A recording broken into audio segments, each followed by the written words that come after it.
Hello and welcome to Stepney Talks.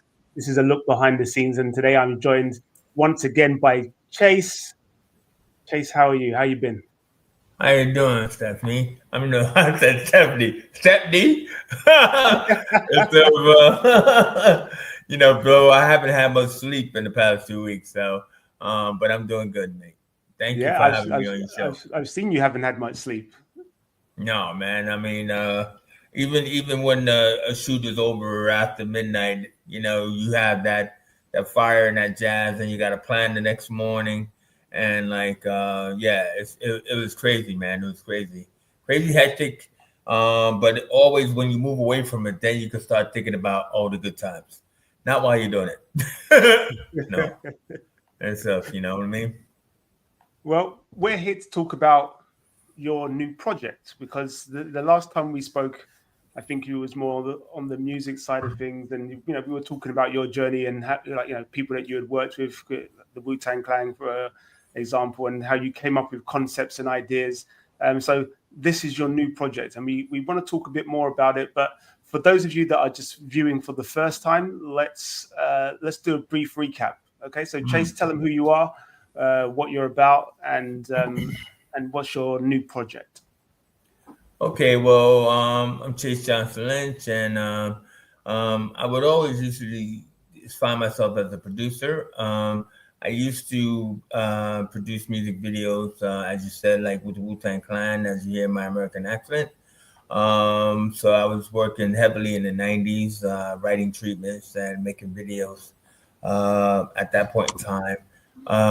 But then I came over here to England in about 2000 and realized I couldn't do the same thing I was doing back there, and I had to move into teaching. And I've been teaching schools for the past couple of years.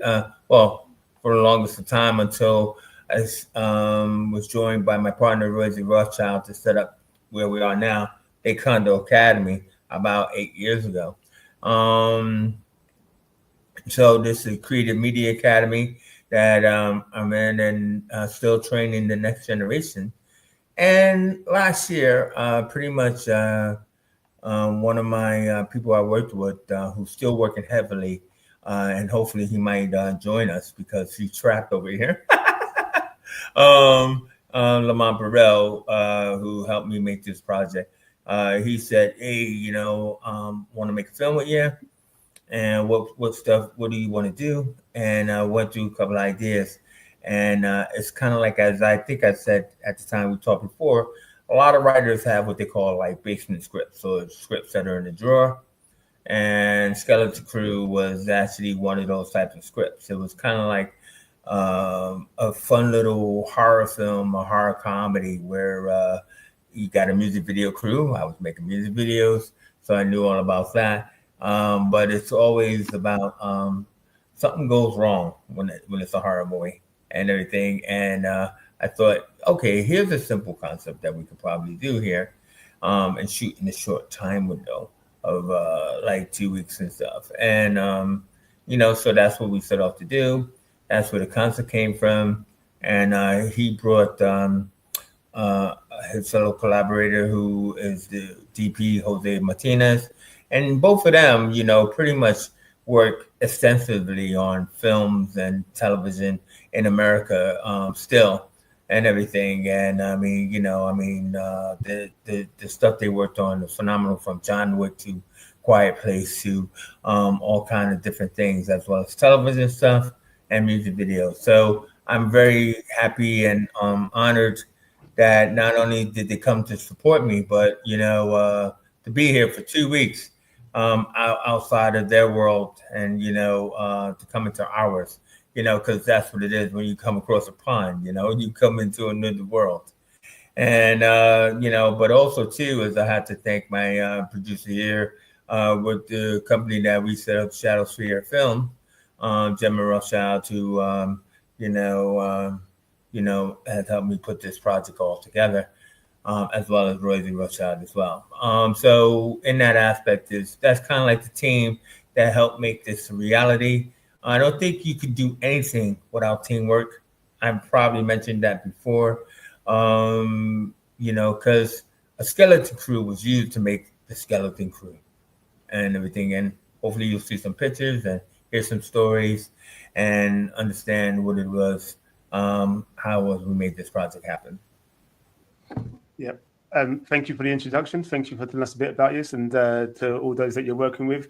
Teamwork does make the dream work. It is something that we in the industry, I suppose more you in the industry, but we in any industry, we will always look to collaborate, teamwork, and work well with others. And it helps. It helps when you're doing a project like this that you've got, people that you can rely on, people that have come from far away. They've traveled. Yeah, they travel, bro. In the project, so it's great. So okay, so we know it's Skeleton Crew. Okay, so I've been following your stuff online and seeing all the pictures daily and stuff like that. So behind the scenes shots and stuff like that. So we'll go through a few of these pictures.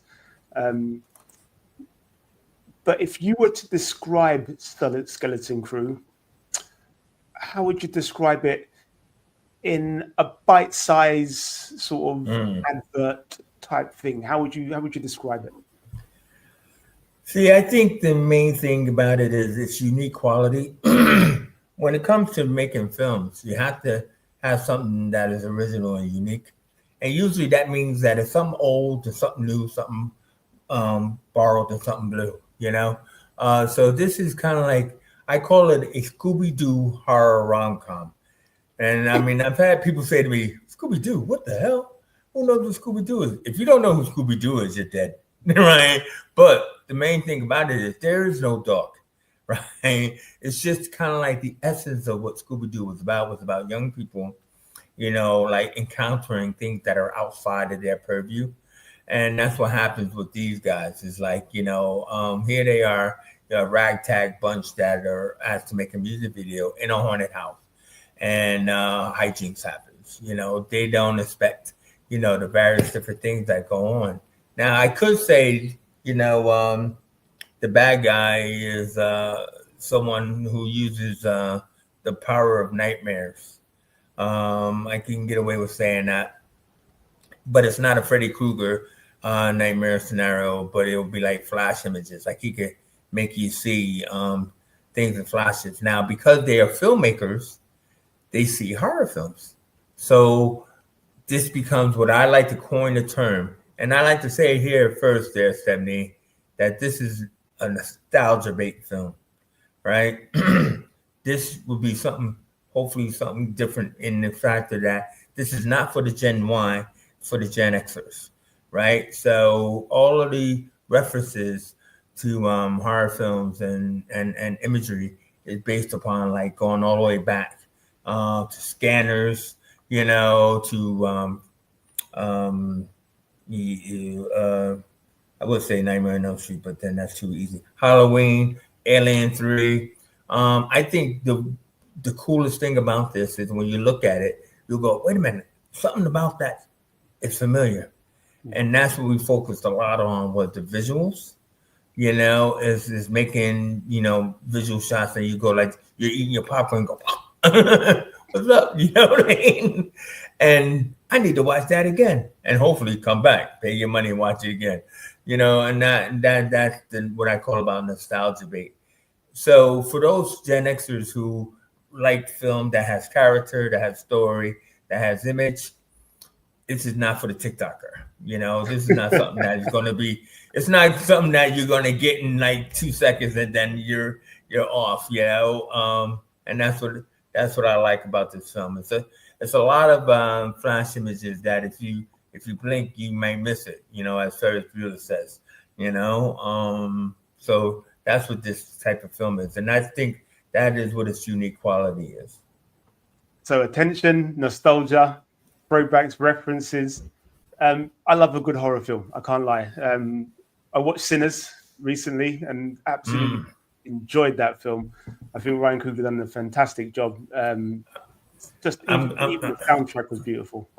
I'm glad you brought that up because like that has been my soul. This summer is like my inspiration is Sinners because it's like one is original, right? But it's also classic. I mean, that whole music sequence that he had in the middle to combine all those different music styles of generations, and even to combine the Irish music in there as well. It's kind of like we've never seen it before. And I think that's what kept people going back and forth.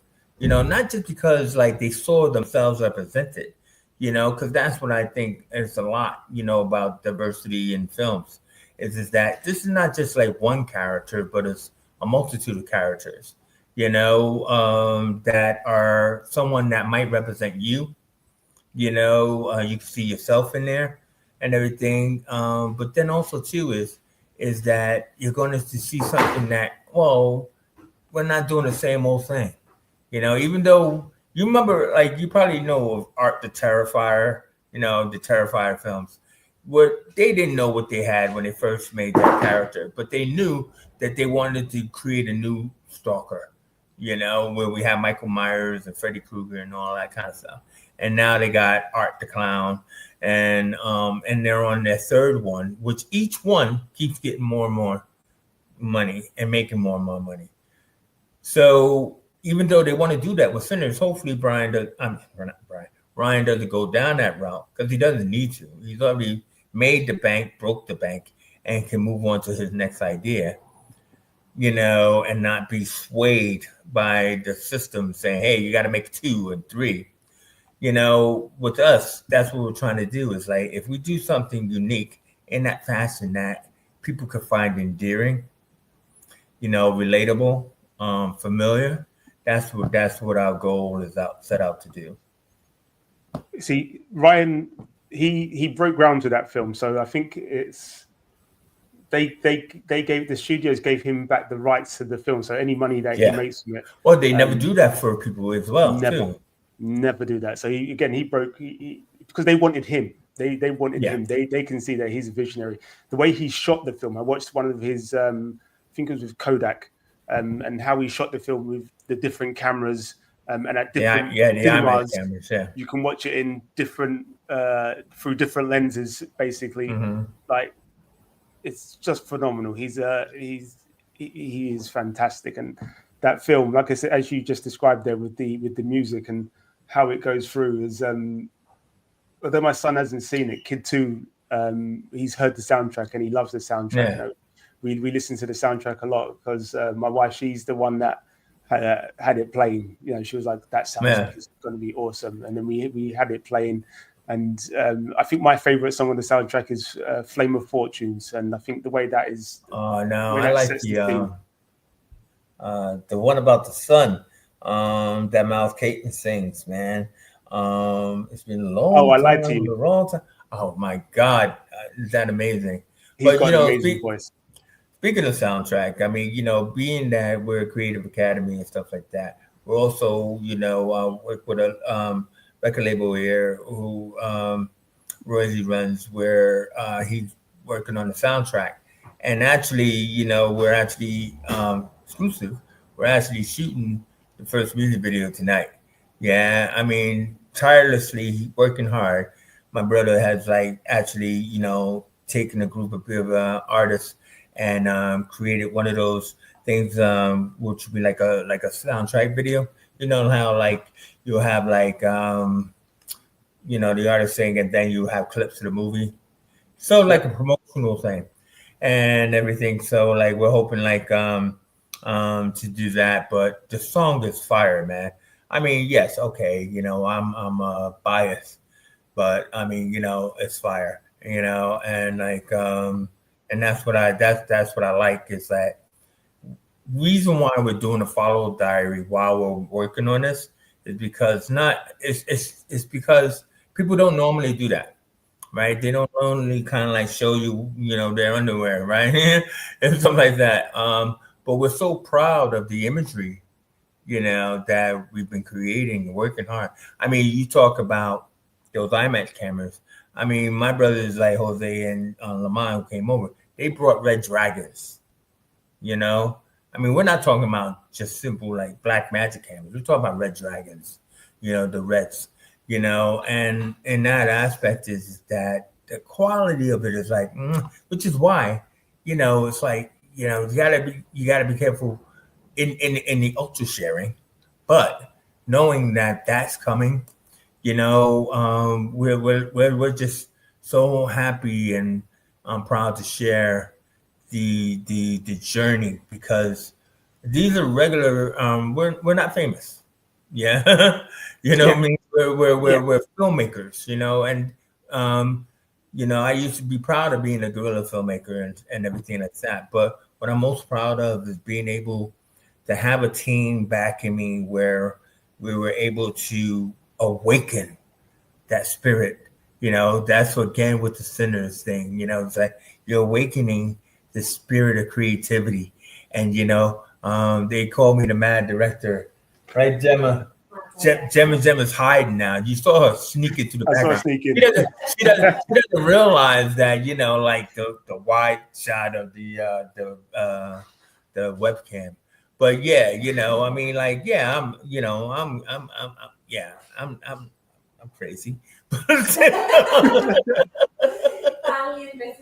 I don't have to admit it, it's true. But but no. Again, like, I can't thank her enough. Yeah. No, Gemma, thank you, Gemma. I can't thank her enough. Why don't you just come on camera and say, I can't thank her enough for cracking that whip and stuff. Come and join us. Yeah, come and join us. Not like she's a dominatrix or anything, but somebody needs to control Chase. So this is Gemma Rothschild and everything. I'll just call it Gemma Rothschild for now. That's up to her. Hi, Gemma. Nice to meet you. Can you hear him? You can hear him, right? I can't hear anything. You can't hear me. Yes, don't worry. All right. And you don't have rooms on? I know I got headphones. Give a control. I got headphones on, but speaking now, Stephen. Yeah, no. You know what? It's he's been cut off. I'm sure he will be back in a moment. That can happen. I'm not sure why that has happened. I think he's somehow. So just while he's gone and before he comes back, I'll add him back. I unplugged the mic for the headphones. Yeah. That's why about that. That's all right. Sound went crazy loud. Okay, yeah. So yeah, Gemma. What she got to say? I was saying how, like, you cracking the whip and keeping things all like in order and everything. Yeah, trying. A person has to do that, because when you're unbridled chaos, right? Which I would probably say that I'm unbridled chaos. Somebody needs to, like, tone it down and control it and stuff like that. Yeah. Blow onto the flame. Gemma, it's good to meet you. I'm sure we will have our own interview at some point, because I did tell Chase I want to interview everybody. It's good to hear everybody's experience and how they found the projects and stuff like that. But it's good to just put a face to a name.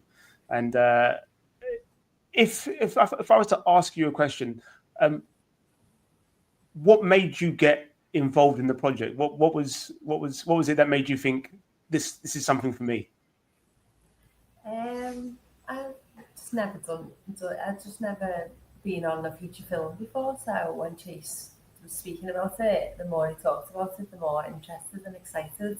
And obviously I've worked with Chase for years, so I know, even though we call him my director, he is like a creative genius. So you can't really say no when he gets to create his magic. You want to be part of it.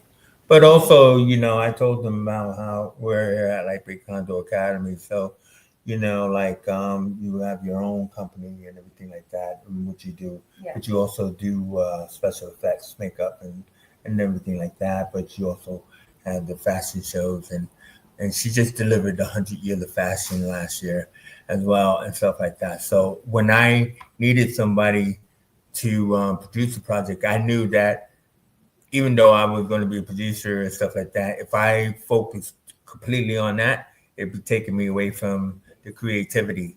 So I was trying to, like, rely on, like, somebody, and that's when I asked Gemma to come and help out with this project and stuff.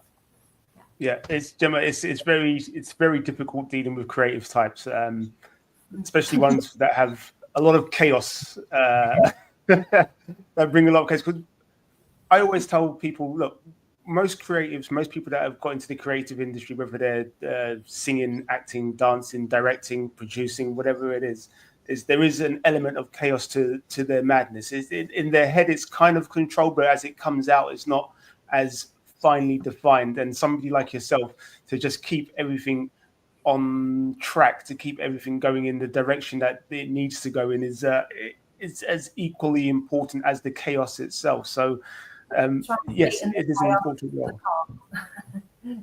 I translate the chaos into the calm. Yes, exactly. It's exactly that. And so you this was your first film for you as well. Yeah, not my first film, but Not yeah, yours, yeah, but yeah, my first yeah. one, yeah. So I mean, And you could probably say what your favorite part was, because I just- like that. I just- No, that scene that we did Which one? in the cafe with the winner and everything like that. Oh yeah. So the one You say that because that's not giving anything away. the favorite scene where it's like, so there's like two characters there, two characters coming from there, then you go through two characters, and all the way through the building, but you do it in one shot, so you get everyone's reaction all the way through. Yeah. Yeah, like when they stop, it goes on to someone else, and then they go on to someone else. Yeah. But it's done in like one shot, and it's just like it blew my mind a little. Like the opening of like the opening of The Player. Robert Altman's The Player with Tim Robbins. In that opening scene where they were in a Hollywood studio, and the camera just pans through people, they walk through shots, and then you just pick up the dialogue as you get to the next person. I think they even done a bit of that on that news show, The Studio, with Seth Rogen. But it's like, some people like to credit Steven Spielberg for doing the wonders and everything like that. But then most people, when I would say it, they would go, "What is that? What are you talking about?" Yeah, because Chase didn't explain what a wanna was to anyone. So then when we done it, we were like, "Oh, it makes sense now." Yeah. and then obviously, it was just really good. And then the quality of it, like the lighting and just the setting of everything. Well, I was telling them about the Red Dragon cameras that they brought over. Yeah, but it was just the way they lit the room, like it just made the shots so like 100 times better because of the way they done the lighting. It was we learned so much, and it was really like interesting to watch how lighting can change your whole shot. Yeah, it's not just like 2 or 3 people in a room having a conversation and stuff, and I mean, I think the only complaint was like, "Oh man, this is a white wall. There's a white wall. Also, let's put some color on it." Let's put some shadows, man. And then post it. We'll do like, because we were in like a studio called Mad Saint Studio, which is a big shout out to them, with the Bloodbath Girls. And it was just white. He got pictures. Yeah, it was all white. So then we come with. Let's see, because I've got some of your pictures. I'm just gonna bring one up. But then what you don't have, that's the looking at, but what you don't have is like dresses were actually white as well, and we had to dye them with food colorant on the day because they wouldn't match. They would bleed into the white wall. You see, this is the white studio. So like on the day, so we made them when they were wearing them. Yeah, unfortunately. But also too, we didn't think of that, and it was just stuff that we had to adapt to, wasn't it? On the day? You thought with color or something like that, you're gonna do something. But what he did was on the day, remember on the computer, he did an effect, and he made it look like they're actually in a cave. No, was it the cave. Oh, the cave shot there. Yeah, it was like 8 seconds and stuff like that of them walking.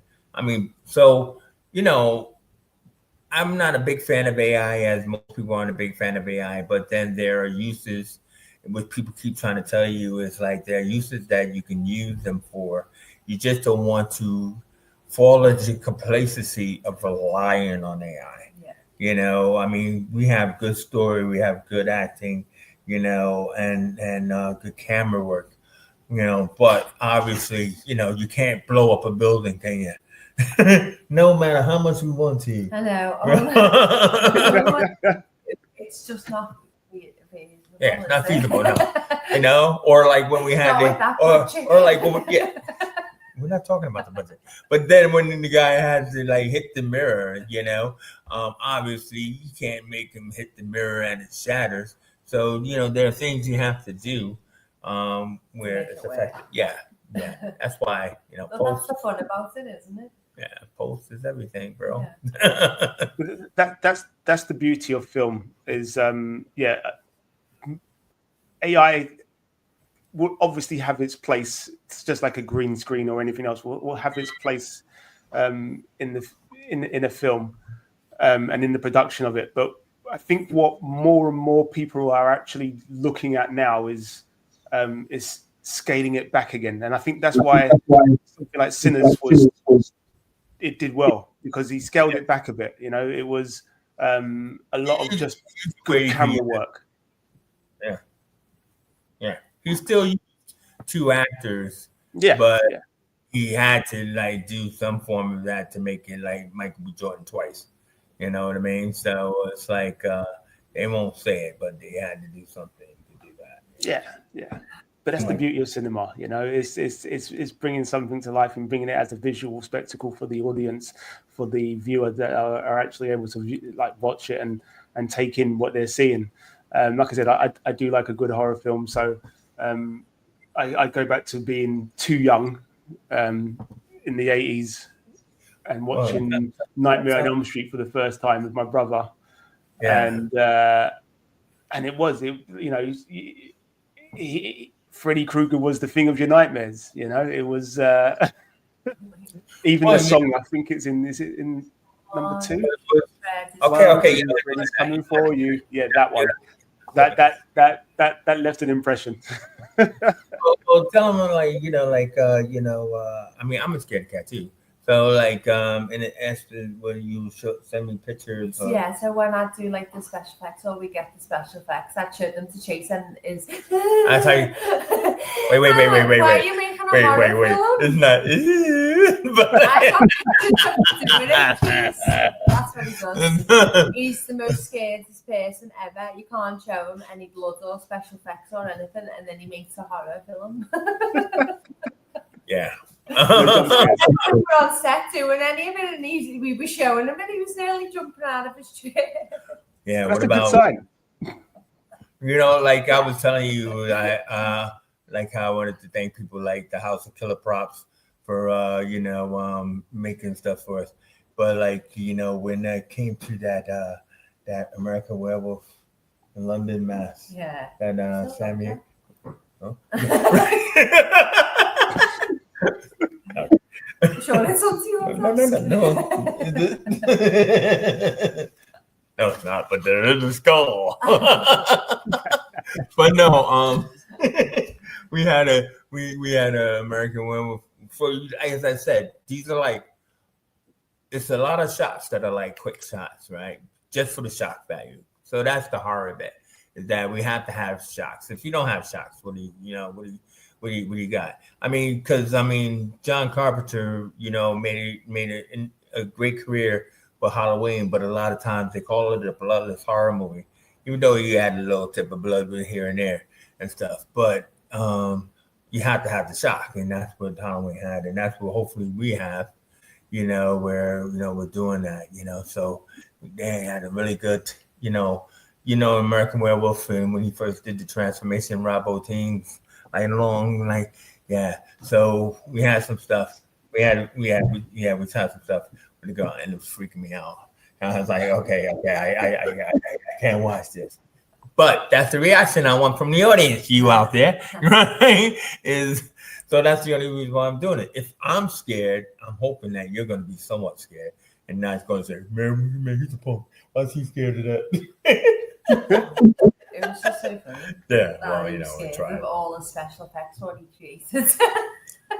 But you see, and that's the beauty of horror is horror film fans love the fear, if you know what I mean. Yeah. It's something that they embrace. They're able to yes, it shocks them. Yes, it's scary, but they also like that. They don't say we like that fear, but we like that fear because it's, from a jump scare to a gruesome scene. It depends whichever film you're watching, I guess. You know, if you look at some of the more recent ones in recent years, that you've had stuff like Final Destination, for example. When I first saw the first one in the cinema, it was just like, whoa, one of those little moments. And it's the shock factor. Then it went grosser and grosser. It went grosser and grosser. Like Saw and all that when it got to the eye and the sunbed and I couldn't watch. But that's the beauty of it. But look, let's look at some more of these photos. Some of the stills from your. What's happening here? Yeah. I can see your son there.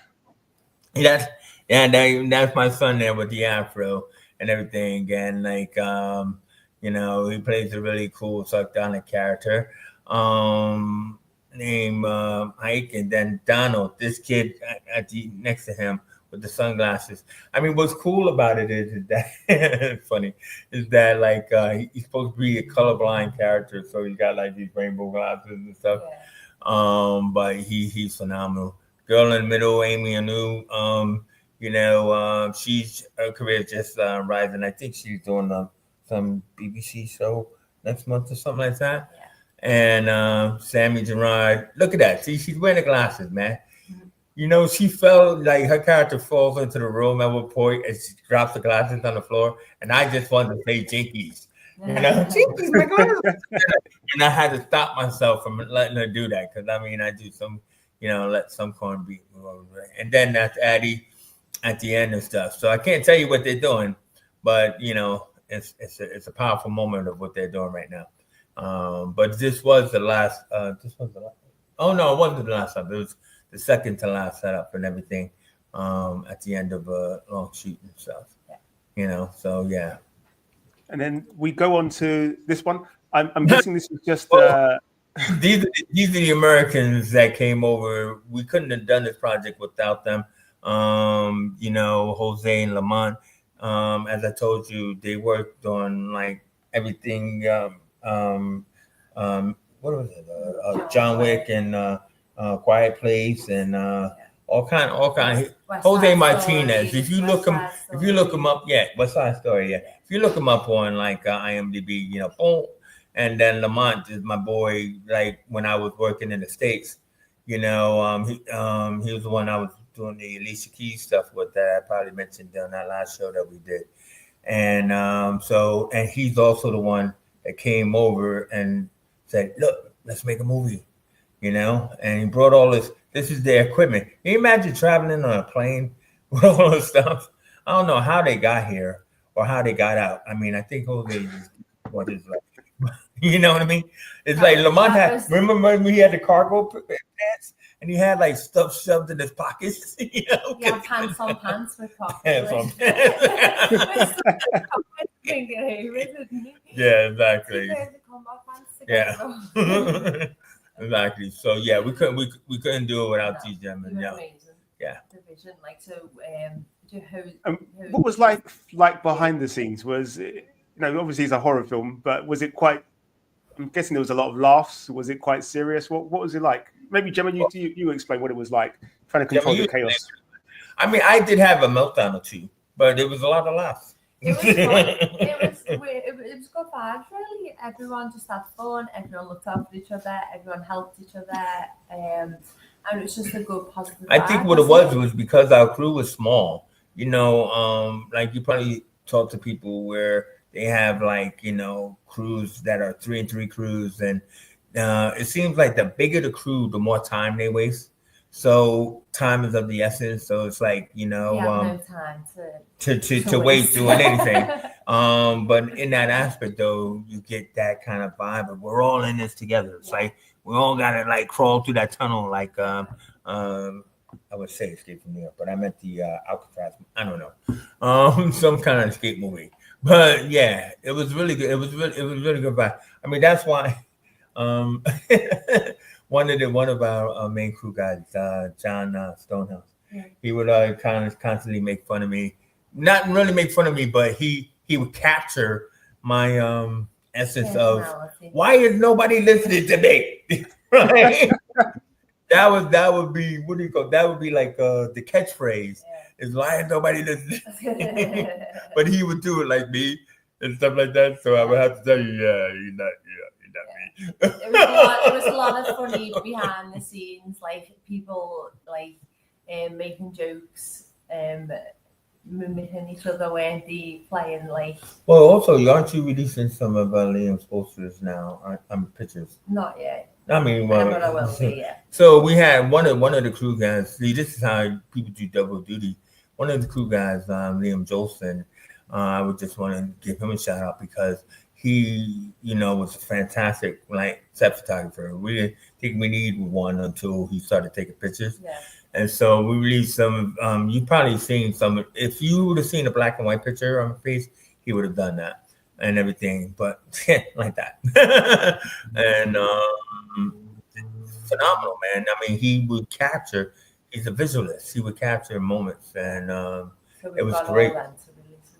Yeah, so Gemma got him, and she's going to be releasing some of them. I mean, because the idea is just keep the story going, to build the momentum on. That's what TikTok is for, really. I think is building momentum and everything up until hopefully when it comes out, then people go, oh wait a minute, man, I've been waiting for this forever. Yeah, because we've got the music video and we've got the soundtrack. As well, by Big Conzo Records, who was sorting that out.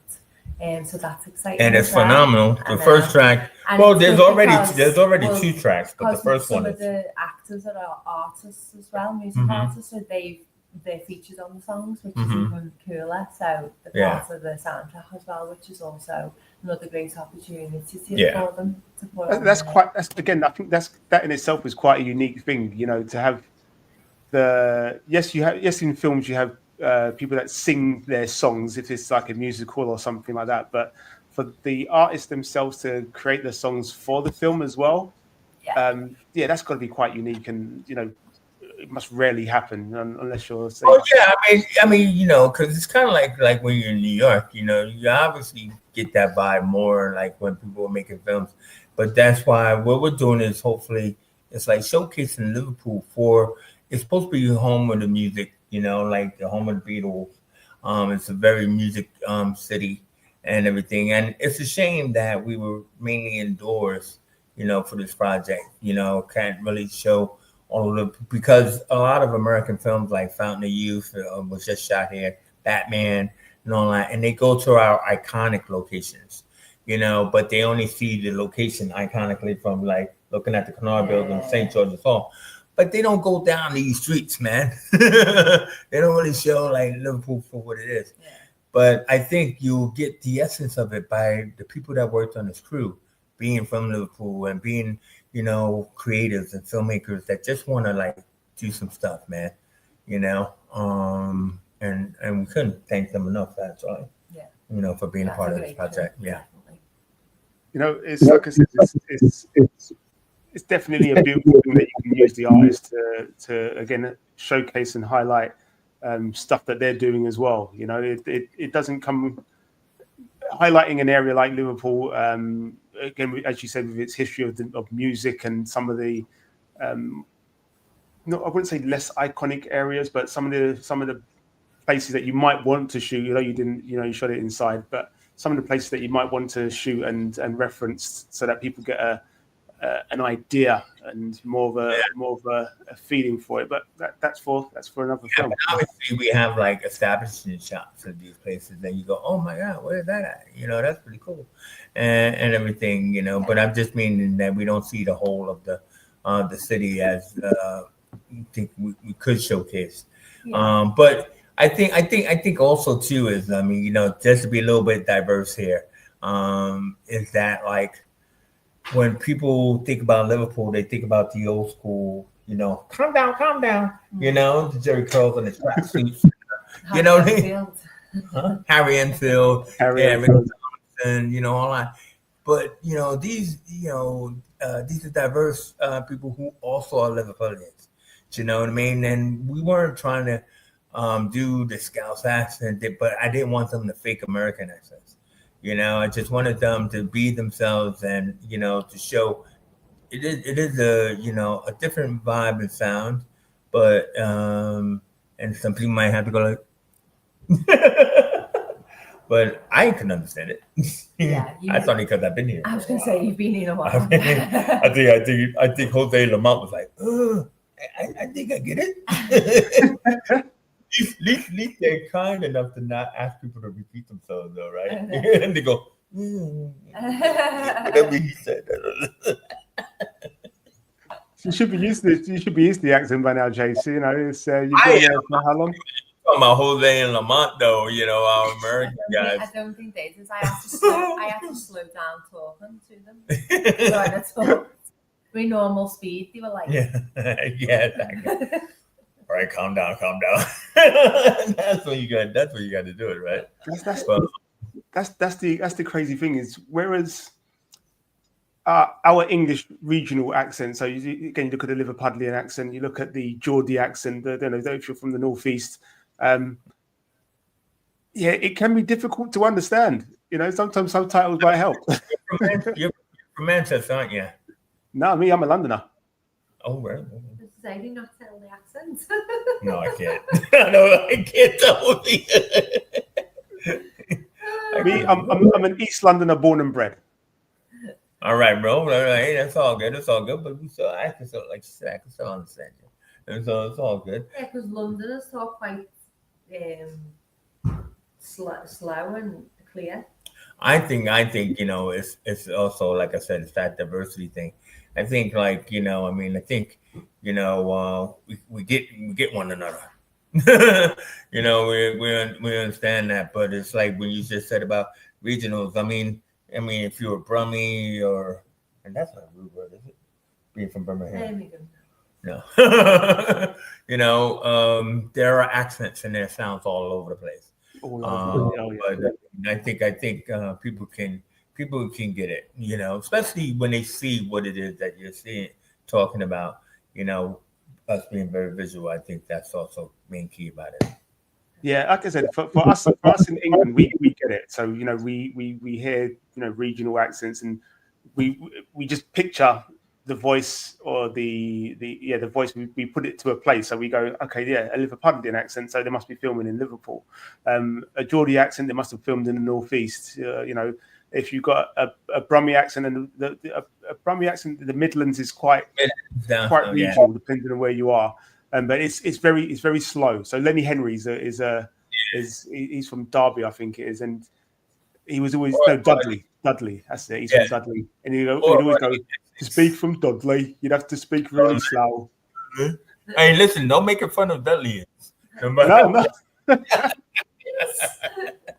But or like, you know, the people from Essex, you know. So I mean, it's all good, man. But that's what we were hoping. Is that this would be one of those universal contents where, you know, like when an English film goes to America and stuff like that. And some do, even Train Spotting and Sexy Beast, where their accents were really thick, they still went to America because of the content of the film. So that's why we're hoping that we'll be able to find our audience first through the diversity train, and then open it up to everyone, because it's not just like one type of film. It's like got a bunch of different people represented, and that's what we really want. Yeah, it's very diverse film, isn't it? Yeah, but we want it to be everybody represented, not like just solely this or solely that, and everything. So, you know, that's an interesting one, because usually when something goes to America and I don't know why this is, so hopefully you can give me some insight into it. Why don't they understand the English accent? Why does everything have to be remade? Well, because they're lazy. I can say it. No, it is a laziness, right? It takes some thinking, not some thinking, but, you know, listening. I think I was saying that before, you know, like it takes some listening to understand what people are saying. Like at first you think, oh my God, you know, I'm not even going to bother. But if you actually just sat down with a Liverpudlian, you know, as an American or whatever, something like that, or if you sat down with a film, you know, if you like what they're doing and you like the character that they're playing, I really think you will make the allowances to actually just listen without having to hit the closed caption button. What is that? You know, I look at some big productions. People pretend it's that bad. Yeah, pretentious is that what you just said? Yeah. It's not really that hard to understand this Scouse language or whatever and everything like that. It's just the fact that people are lazy, and Americans are more lazy, and oh God. Yeah, like I said, I look at some of the big productions that we've done over here in the UK, for example. So let's take The Office. Oh, yeah. it went over to America and they did the American office, and the first season sort of threw me a bit because you go, it's kind of word for word. And I love Steve Carell, by the way. I think he's I know, I love Steve Carell. I know, but you sort of go, I've seen this, and I don't know why you needed to change it. But then as the seasons go on, it changes into its own show, if you know what I mean. But at the same time, you go, you could have just kept with The Office. You know, it was fine. But well, I heard things get adapted to the American audience. I heard the In-Betweeners failed, you know, because they tried to make an American version of that. And the English version is hilarious, you know, but they tried to make an American version. You know, I mean, Americans do this all the time. It's not just with English stuff. They just do it. It's Hollywood. They just have to have their own version of what is successful. And that's what that's what the thing is. You'll see next year, they'll do a Sinners type of thing. They'll be like, oh yeah, okay, that Ryan's not playing with us. Let's see. I'm pretty sure we can do our own version of that. And then it won't work. Exactly. But that's what, you know what, that's what one of the good things about how we're viewing cinema now is we're seeing a lot of, I want to say more, I do want to say more independent stuff, more stuff that are not like your usual Hollywood stuff, that are getting more exposure because they're unique, they're different. Hollywood will still give you their tried and trusted, this formula works, but then you're finding on other platforms that people are going, oh yeah, we don't necessarily want that tried and trusted formula. We want something a bit different. So you're getting a lot of like Korean films, for example, lots of Japanese films, lots of African films, lots of Spanish films, lots of like, it's becoming more and more like, because again over here we just stick subtitles on and just go, yeah, it's fine. You know, yeah. I remember trying to watch something and then hearing it in the dub and then thinking, no, I don't like that. I'll just watch it with the subtitles and it's fine. What's that Brazilian film? City of God? Is it City of God? God, yeah. Yeah, watched it in subtitles, the whole thing, because like this was years ago when I actually watched it. But yeah, I watched it in subtitles and it doesn't take away from the actual film. That you follow them together, and it's an absolute top film. But that's what we're getting seeing more and more of that. So hopefully we see more and more of that in the UK industry as well. I think over here we still lack that support for independents like yourself and others. I think there's still that lack of support and platform to be able to go, well, you know what, this is a great idea. So what do we need to do to make it happen? And it doesn't have to be expensive. You know, it doesn't have to be a multi-million-pound project. It just needs the backing and support to be able to get it off the ground. So well done to yourself. I'm going to go through a few more pictures here because I've got some good ones that you sent over. So let's have a look. Let's see what he's saying. Yeah, so this is the skeleton crew or the gang, and like what's funny is the lead character Jason Northridge. He looks like my son, whatever, and somebody on Facebook say, "Oh yeah, your son is doing great," but he's playing me, right? You know, like, and it's funny how like similar he is, whatever, in that aspect, but. He's playing a version of me in this kind of world of filmmakers and being like the reluctant leader of the crew. You know how like there's always when you have a group of friends, there's always somebody who has to be the center of the universe. You know, like the person whose house you all go to and everything and stuff like that. You wouldn't go to like Addie's house or Donald's house, but you go to Jason's house. And everything, and everybody would gather. So it's that kind of thing. It's like, why is everybody coming to my house? Why is everybody following me down the road? What the heck? What did I didn't ask for this, right? But unfortunately, people just like you in that likability, and they follow you. And so that's what I like about that. It's a reluctant hero type of character. So Sari here is the triangle, which is interesting and different. And Sari is his sister, who is also like his producer, but she's no holds barred, right? You know, she takes no guff.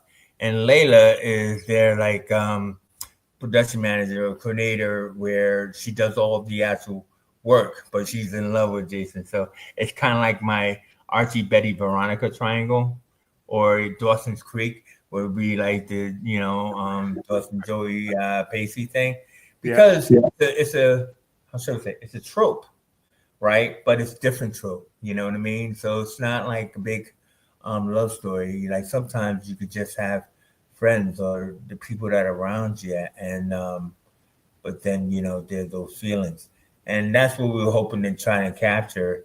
Especially like with these two, it's like it's not like there's a big thing, but the audience hopefully go, oh, I hope they get together, and then you can see it, and everything like that. So, but then also too is like, so that's a triangle, and this is kind of like a weird triangle too, with Sari and Duncan and Adam, because Adam is his best friend, and they already hooked up. So you know how it is when like somebody hook up with your sister, you ain't having it, right? And stuff like that. So they think they have a secret relationship. Everybody else knows, but not him, because he's too clueless to figure that out, because he's already said no, it's not happening. But then Duncan does kind of like her too, but it's kind of like I'm not gonna get that. So right, he's friend zoned. Who doesn't know about the friend zone and everything? So look at that. In that fivesome, you have somebody that relates to you in the audience. Yeah. And so you get to follow each of them and their journeys in this mad mystery machine that they are involved in. And look at them Doric columns, by the way. This place is amazing. Yeah, it's a great location. Yeah, and everything. So that's kind of like that's what's happening with that, and hopefully that's the kind of connection that people will find. You know what I'm saying? To me, is that I want to relate to someone in this piece, and I hope they don't die.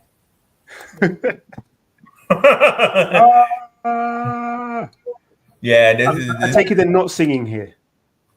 No. The Shadow Man is they see the Shadow Man for the first time, and at first they actually think they're being punked. Well, they don't want to say punked, because that's a new thing. They think that Adam is like pranking them and stuff, and then they realize that it's not Adam. Oh, it's not Adam, But then you got to proverbial run downstairs. All right, I'm not so good. Doesn't happen. Okay, yeah. Anyway, yeah. So yeah, we'll keep it to a minimum. Don't worry. We move on. I've saved these last ones because I really liked. Because I would have just told you. So I've put these hopefully in an order that should be quite good. So when we see them, or when I bring them up, it sort of takes us to the end of and an explanation as to what you were trying to achieve, and I think that is what most people will be most interested in. So if we look at this one's up there, that's up there. Yeah. Again, this to me this is a perfect still, because it can tell you a lot without telling you too much, because it's in shot, and without explaining too much and giving too much away, what's happening here? So pretty much it's kind of like this is like I think it's group, isn't it? Yeah, but basically they kind of like gather outside of the house, to make decisions like I don't want to stay here anymore, or like the man in the house. Next, really. Yeah. They have to regroup, because basically what's great is that at one point Sari's like, we still didn't get our final payment, because like if they gave the money to set up to do this video and everything like that, they still are old one, Carl. It's not like they're gonna run away from that. I mean, like, but figuring out if it's worth it or not. Yeah, and I mean, I think there's a lot of twists and turns And I'm not gonna tell you, man, there's a lot of twists and turns, and that's what I really like about this. Is Gemma, that if he's talking too much, just stop him. there's a lot. I'm listening. I just said there's a lot of there's a lot of twists. There's a lot of twists and turns, and I'm not going to tell you about. But what I like is this is not. It's not simple, but it's not complicated. And I think that's the important thing is like when you got a horror movie, it's usually the simple ones are the ones that kids go into a haunted house and they get a body count knocked off one by one. The other thing I hate is like, because I've been watching a lot of Amazon films and stuff like that. The other thing I hate is when they all look the same. Like, no, like that picture you just had up there, right? Just one more time. They're not the same. Once I know what each person's name is, I'll know it for the rest of the film. But I've seen films where they're all like the gorgeous honey bunnies, you know, there's like about 3 of them, and then there's the good-looking guys, and like I don't know who they are because they never say each other's names, and they don't bother with their characterization, you know. All different, quite different, aren't they? Well, these guys are, you know, and you can see that just in this one shot. You know, we worked on the color palette of their look and everything else like that. And like what you probably didn't recognize was like Layla, who is in love with Jason. You know, they both have these varsity jackets, which I have too. You know what I mean? And it's just because, you know, maybe he got it for her, or you know, or she's trying to be like him, or whatever. Blah blah blah. But my point is like everything means something. As it should. You know, that's what they call the mise en scene. Everything is there for a reason there, Stepney. You know what I'm saying? And with this, what I wanted to make sure was that no one was the same. They don't talk the same. They have different feelings that are going on for them. But we actually get to explore their feelings from love to hate to everything, you know, you get to see in this movie. So okay. And like I said, these pictures that I've put in the order, so thank you for sending them over. I'm going to go to this one first because I think it's quite bold. And that's what was happening the whole time. Did you set me up for that, didn't you? You knew that would freak me out.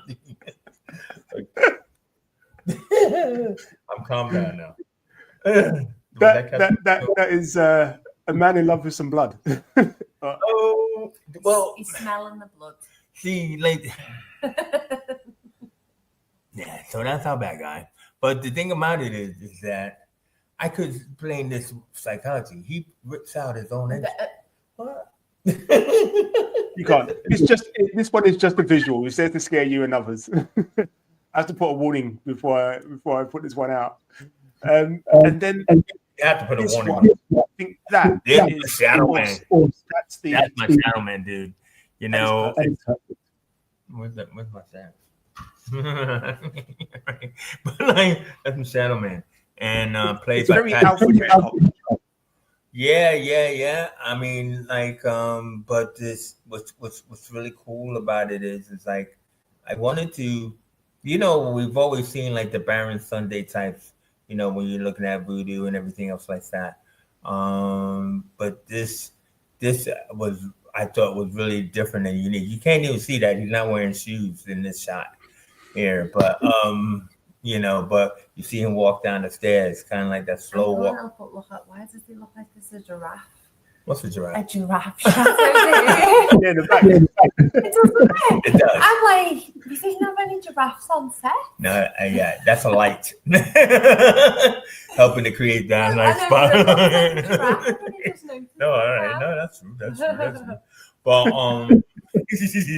no, those stairs, bro. You know, with smoke coming through the stairs, the lighting. I mean, this is the black and white version of the shot, obviously. So actually, it's actually a strong blue.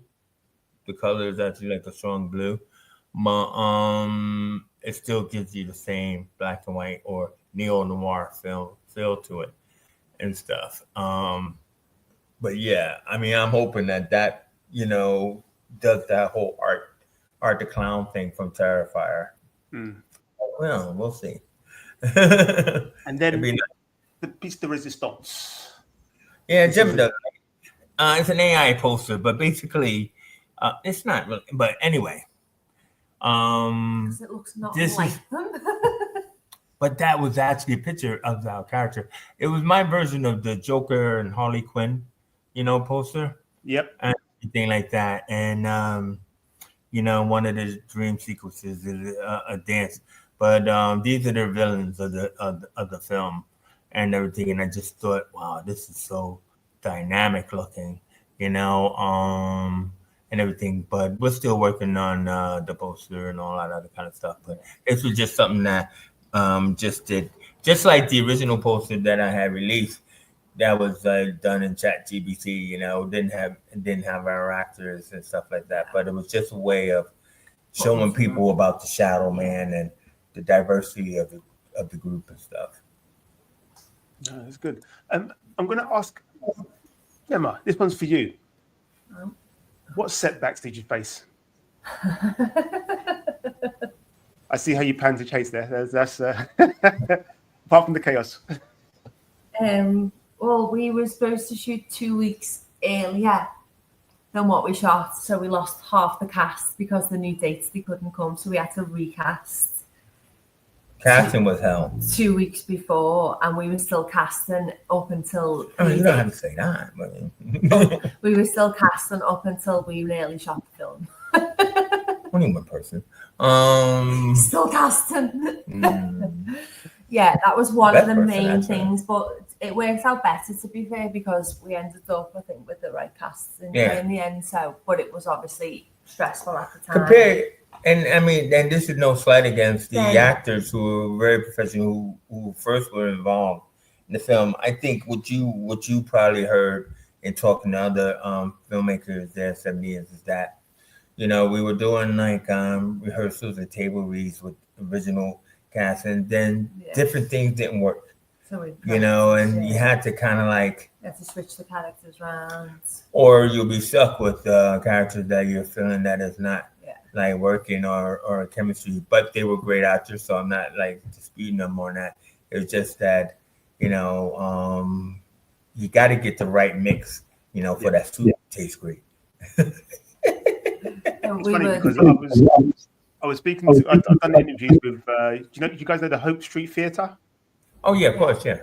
Yeah, I've interviewed those guys in some of my earlier shows, in some of the productions that they've done, and I remember speaking to them about the casting for their show and for one of their shows, and they said the actors were saying, "Oh, I thought I should have played this role, or I should have played that role," but as it turned out, I was better off with the role I have, and it's just how it works out. It's just how somebody reads when they're doing a read through or something. You go, actually, you might be suited to this particular role. So it changes, and it's I've seen, like I said, I've seen it happen. So if you guys ever need actors from the Hope Street Theatre, then just let me know, and I'll speak to the guys there, because I know some people in Liverpool like crazy.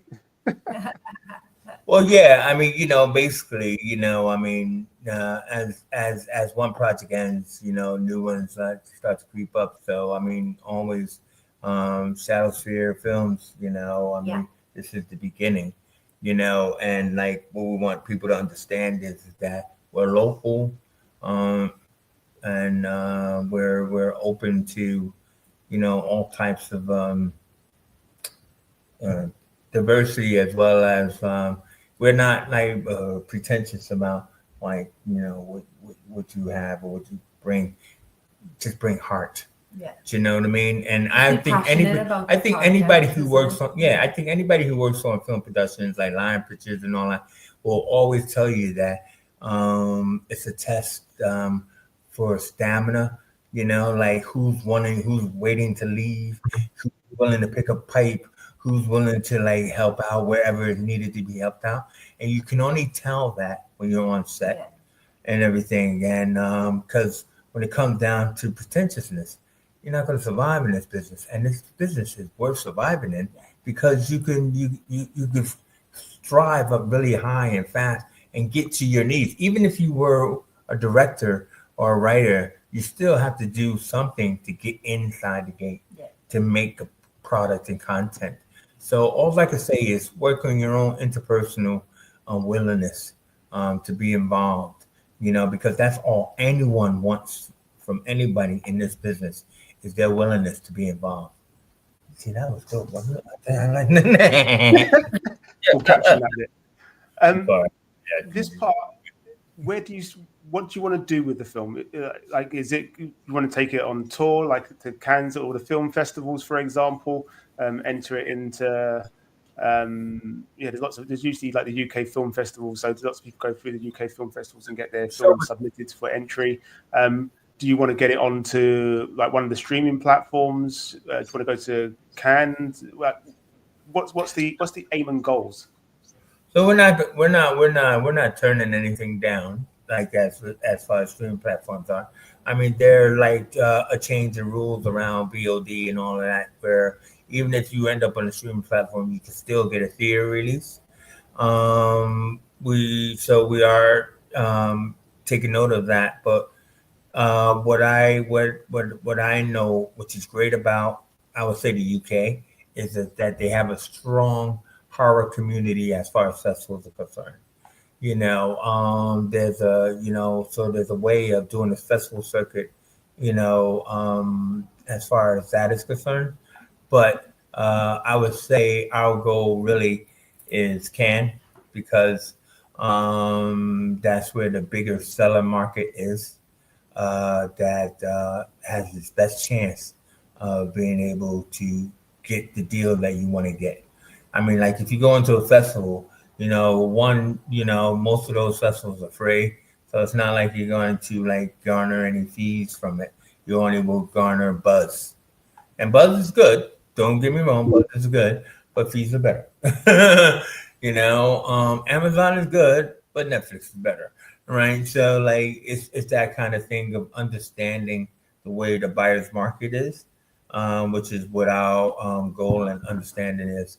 Like especially with our American supporters, they have made several different films that have done all those routes.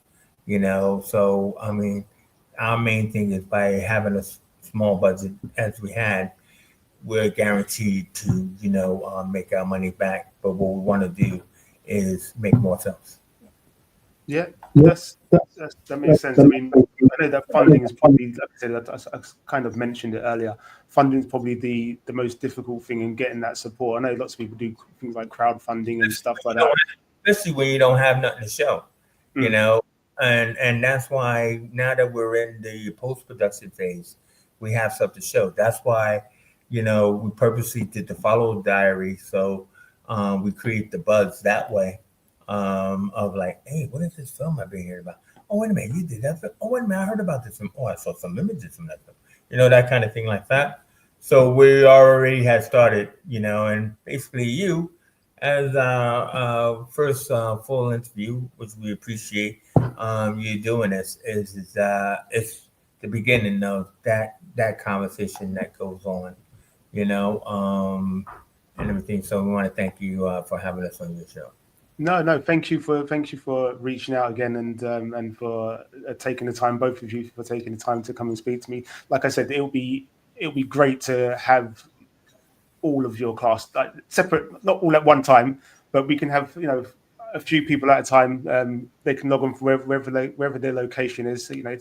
We all come on and we talk about different things, and then we can put out the story, if you know what I mean. Not the story of the film, but the story of making the film, the story of making the music videos, the story of everybody's role within it. Because that's what I like. Like I said, is it's great to speak to actors, it's great to speak to directors, but it's equally as great to speak to the sound man. It's easily as great to speak to the makeup person. It's easily as great as speaking to the lighting person, because they all set the scene for the project. Gemma, you were talking about it earlier about the lighting and stuff like that. And I remember speaking to one lady that would put out a film that I interviewed a couple of years ago, and she said the lighting was important, and we subconsciously don't realize it, but consciously when you look at it, or subconsciously when you're watching something, the lighting is one of the things that you pick up because it sets the mood. You know, most horror films, whenever there's something bad happening, it's usually at night time. So, you know, it's not like a sunny day and something else. They usually may start that way, but then it goes to the nighttime, and then it's the lighting in the nighttime. So, is it a dark room in the house? Is it a dark street? You know, or is it a well lit street or whatever else? Is there red for danger? So, you know, we automatically think of red. We think of danger. You said you use blues and other colors as well, and it's just, you know, does it cool the moment? So it sets the tone, and that's why I like to speak to everybody, because everybody's views and opinions and how they've felt working on a project like this. Again, I think it helps the audience. It helps people then go, okay, I can appreciate what's gone into it. It's not just oh yeah, we've had this project and we've done it and that's it sort of thing. Here's your actors or here's your main, you know, 4 or 5 actors and here's your director. When you get the family involved, because that's what you guys are, you know, as you work together, you're a family, you're a unit of people that are working together for the common good of this project. When you get the family together and talking about it, you get moments where people can reflect and go, actually, this is why it's going to be great. This is why you guys will give me bits, but they'll give me other bits. They'll go, oh yeah, you know what? There was this time on set when this happened, and this person, you didn't realize it, but this person was after every scene was always cracking a joke, or, you know, would run around and tap somebody on the head, whatever it may be. There's always someone doing something, and to hear those stories as well, I think it helps build that picture and that moment. You know, like I said, they help build those moments, those individual moments, as well as the collective moments that tell the viewer, you know, those that are going to purchase and go and see this film. It gives us something to feel more included in, and I think that is a good part. Well, we definitely set that up because you know, it's definitely got ideas, and like I just said, you know, we're working on the video tonight, so I mean that probably is actually like a good target for next one is the soundtrack, because especially with them being different artists as well as the actors, stuff. I think that sounds like a unique interview, actually, you know, to deal with that. So yeah, we'll set that up there, mate. And then, like I said, we totally appreciate you giving us a platform and being able to talk about the film, and for Gemma to be able to gag me. You must have been speeding down the road and saying, "I don't know, man, Chase." I don't know what Don't speak before I get there, Chase. It's all good. Yeah, of course he does. Yeah. Okay, so thank you for your time, both of you. They call me Stepney. I've been joined by Chase and Gemma. Skeleton Crew, we look out for this. You'll have to let us know when it comes out, because you know, premiere, I do like a premiere, I must say so myself, you know. But we'll come down and we'll find out more about, hopefully, when it's actually due out. So we'll say goodbye. They call me Stepney. That was Chase and Gemma. Thank you very much. Thanks, Stephanie. Thank you, See you next time. See you soon. Bye. Peace. Bye.